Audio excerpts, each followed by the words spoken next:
There you go. Working in this West End hair salon to make extra money is what Tay Hill has been doing off and on, You just did these. helping her mom and other stylists while waiting on a more permanent job. It's good to have the extra money, and then I get paid the same day of working with her. So I'll have a little bit of money in my pocket until the next time and just hold me over for a little bit. Hill, who asked us not to show her face, says she applied to an Indeed listing for an office assistant.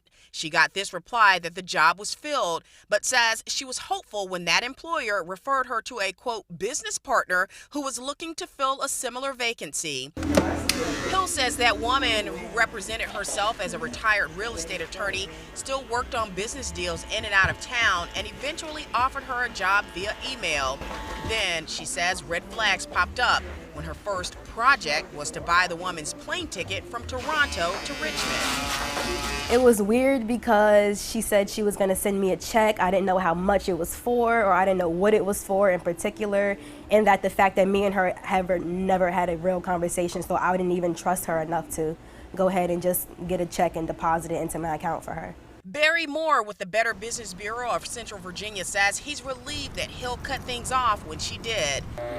Hill says she was never able to find any information online about the first company that referred her, and I couldn't even find her name, like no pictures popped up, nothing for her popped up whatsoever. neither did the Better Business Bureau. Moore commended Hill for sharing her story, saying it's a sobering reminder for our community. He's convinced her not depositing that check spared her.